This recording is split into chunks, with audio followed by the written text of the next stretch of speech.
Le leadership d'Abraham maintenant.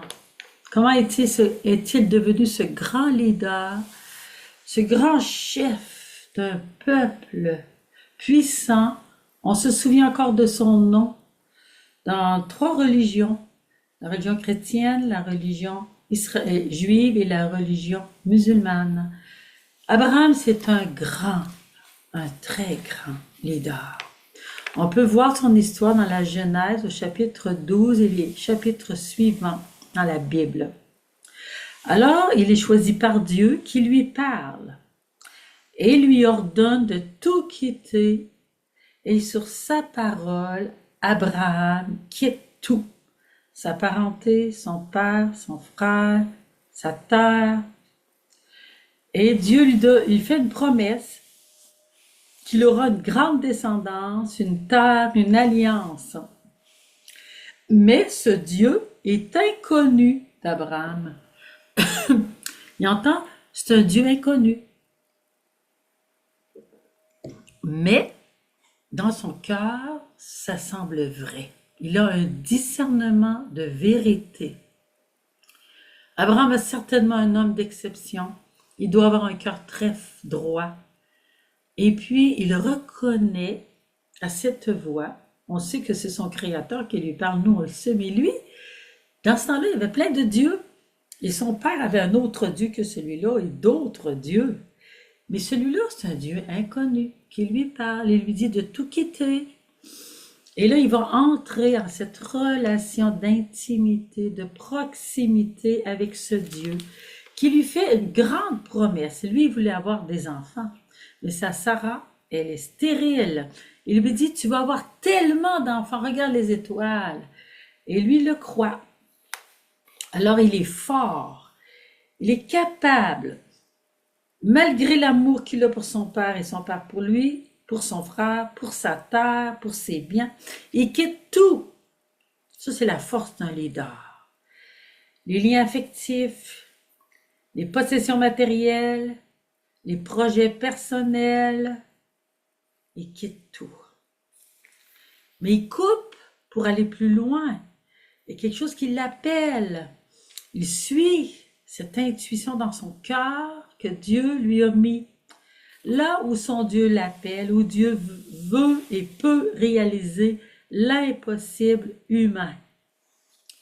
Donc, Abraham va laisser une manière d'être tranquillement.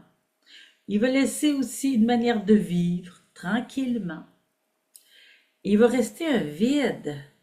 Il faut vraiment que là, le nouveau Dieu lui apprenne à vivre d'une autre manière. Ce leader qu'est Abraham a besoin de foi, de confiance en ce Dieu qui se manifeste, d'une très grande foi. Et c'est là que on sait qu'il est le père de notre foi et Dieu va faire grandir sa foi pendant des décennies. Alors, afin de pouvoir s'en servir sans l'obstacle de ses doutes humains, sans l'obstacle de ses raisonnements raisonnables. On est bien bon là-dedans, nous autres, hein? Mais Dieu, lui, veut qu'on agisse dans la foi. Il veut faire une grande œuvre divine. Il prépare son Messie. Il prépare la venue du Fils de Dieu, Jésus. Alors, il veut le donner par un peuple. Un peuple qui a déjà la foi dans le vrai Dieu parce que les peuples de la terre avaient perdu la foi. Alors, cette œuvre divine ne dépendra pas de la capacité de l'homme et de la femme. Parce que l'homme est âgé, Abraham, sa femme Sarah est âgée, puis en plus elle est stérile. Et il sait que sans la promesse de protection de Dieu sur qui il s'appuie, il n'oserait pas quitter seul sa terre. Il y a le danger des brigands des autres nations qui sont déjà installés sur leur territoire. Cette œuvre va dépendre uniquement de la puissance de Dieu qui va le protéger. Alors, il va démontrer à Abraham et Sarah leur rien, leur faiblesse, leur incapacité humaine. C'est ça que le Seigneur fait avec son leader. Il nous montre notre pauvreté, notre faiblesse par des maladies, par des échecs, par toutes sortes de choses. Il va aussi démontrer sa puissance agissante par sa providence toute puissante qui sait tout, qui peut tout. Comment? Par un cheminement long et pénible. C'est souvent comme ça que ça se passe, il ne faut pas s'en surprendre. Alors, l'enfant de la promesse n'arrive pas. Ça fait 10 ans. Il attend depuis 10 ans, puis il n'est pas arrivé. Alors un jour, la sécheresse arrive et Abraham est obligé d'emmener sa famille chez Pharaon, qui lui a de quoi manger. Mais Sarah est très belle. Alors les serviteurs de Pharaon qui choisissent des femmes pour Pharaon la voient, puis là ils disent à Abraham, qui elle est, elle? Est-ce que c'est... Ah, il dit c'est ma sœur, parce que Pharaon, Abraham, il a peur de se faire tuer parce qu'ils vont voler sa femme. Il dit que c'est sa sœur. Alors, là, Sarah rentre dans le palais de Pharaon, c'est impossible d'en sortir, c'est immense, c'est grand, c'est puissant. Le petit Abraham est confiné à attendre la puissance de Dieu. Comment peut-il, lui, entrer là? Et Dieu va susciter une maladie à Pharaon et un songe qui va lui indiquer que cette femme-là ne lui appartient pas, elle appartient à Abraham. Il va faire venir Abraham et Abraham va se sauver de nouveau vers Canaan. Et là, Abraham et Sarah, ils vont raisonner. Abraham lui continue de croire, mais Sarah, elle raisonne. Elle dit, là, moi, je suis stérile, Abraham. J'ai pas eu d'enfant. Je pense que tu devrais prendre ma servante égyptienne et puis aller vers elle, comme dans les coutumes païennes. Et puis, j'aurai l'enfant, elle accouchera sur mes genoux. Et puis, son enfant, ce sera notre enfant. Alors, donc, Abraham, il n'aime pas ça, mais il obéit à Sarah. Voyez-vous? Il manquait de foi, là. C'était tellement difficile de croire qu'il aurait un enfant après tant d'années. Alors, en effet, la servante, elle a un enfant, mais ça met la chicane entre Sarah et la servante. Puis, cet enfant-là va vraiment être un enfant de division, de telle sorte que Sarah va dire à Abraham, chasse-le, puis chasse sa mère. Et Abraham ne voulait pas, mais Dieu va dire, écoute-le. Alors, à un moment donné, ils sont très vieux, et puis Sarah n'a plus ce qu'ont les femmes, et là, Dieu leur dit de nouveau que Sarah va enfanter. Puis là, lui, il a de la misère à croire, là. Mais un jour, arrivent 3 hommes. Et Abraham les accueille avec amour et s'arrête dans la tente. Et les 3 hommes disent, l'an prochain, quand nous reviendrons, Sarah aura un fils. Abraham écoute, Sarah rit. Puis là, l'homme dit, pourquoi tu as ri? Je n'ai pas ri. Isaac, ça veut dire qui a ri. Et en effet, l'an d'après, ils ont un fils. Pourquoi cette grande épreuve de la foi? Ils devaient s'appuyer sur Dieu seul. Parce que la foi, c'est un appui, une confiance sur Dieu seul qui sait tout, qui peut tout et qui nous aime. Et si je n'ai pas cette foi-là, je vais me faire influencer à droite et à gauche, je ne serai pas un bon leader. Et Abraham, après avoir été tellement éprouvé, là, il apprend à obéir à Dieu jusqu'à la fin. Il ne veut plus se faire tromper par personne. Et Dieu va encore l'éprouver. Il va dire un jour, Abraham, c'était dans les coutumes païennes d'offrir un fils pour des bienfaits, de les sacrifier même. Alors, c'était les dieux païens qui demandaient ça. Dieu ne voulait absolument pas ça. Mais Dieu va le mettre à l'épreuve pour tâter son cœur, pour voir s'il va tout lui donner, s'il va lui faire confiance.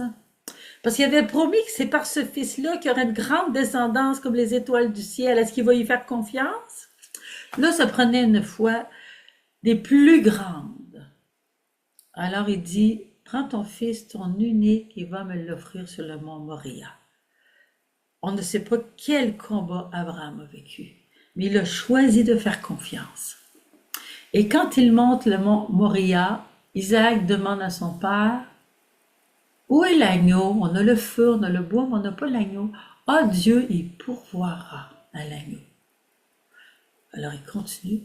Alors il va ligoter son fils, il va le mettre sur le bois, il va prendre le couteau, et au moment, quand le cœur est totalement obéissant à Dieu dans la foi, sachant que Dieu va pourvoir à l'agneau, Dieu arrête, ne fais pas de mal à ton fils.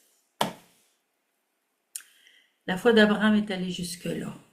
Et quand ils se sont tournés, il y avait un bélier pris par les cornes dans un buisson et il a offert le bélier. C'est le symbole que ce ne sera pas Isaac, mais le Fils de Dieu, Jésus, qui va être offert pour le salut du genre humain, pour nous sauver tous. Mais c'est une œuvre de foi. Ce n'est pas une œuvre humaine, c'est Dieu qui s'occupe des hommes. Je te raconte une histoire. Un pasteur protestant, Dieu dit à ce pasteur, si tu avais le pouvoir de changer quelque chose sur la terre, dans le gouvernement de la terre, qu'est-ce que tu changerais? Prudent, il a prié. Et quand le Seigneur est revenu, il a dit, mais je ne changerai rien.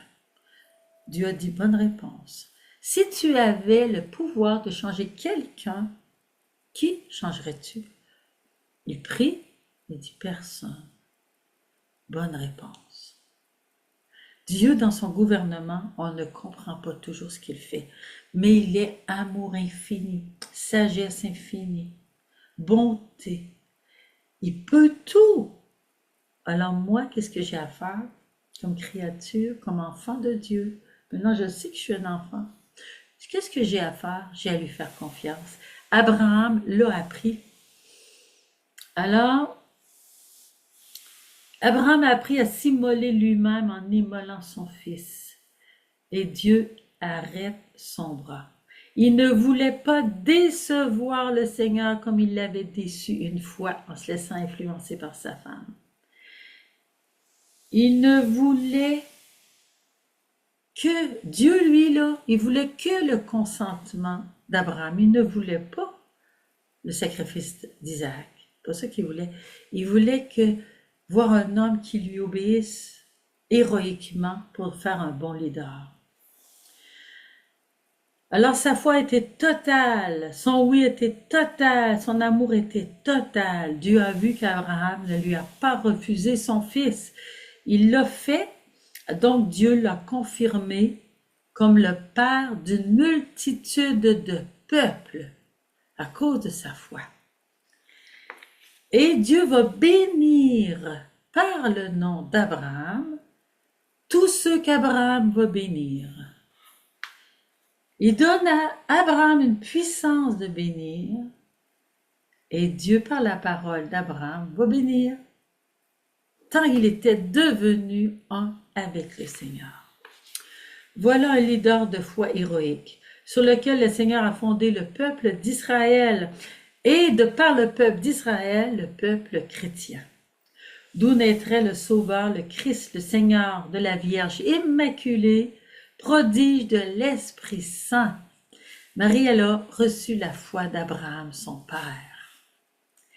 Et encore plus grande que la foi d'Abraham, elle reste au pied de la croix. Elle voit les tortures de son fils et elle va rester dans la foi. Elle va croire que son fils va ressusciter parce qu'il l'a dit. Elle va croire qu'il va établir son royaume parce qu'il l'a dit. Elle aussi, elle croit sur la parole.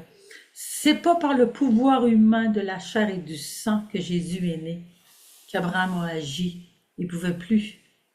Jésus est né ni de la chair ni du sang, mais de Dieu. Et notre foi repose ni sur la chair ni sur le sang, mais sur Dieu. Alors je vous souhaite cette grande foi, tous les leaders chrétiens.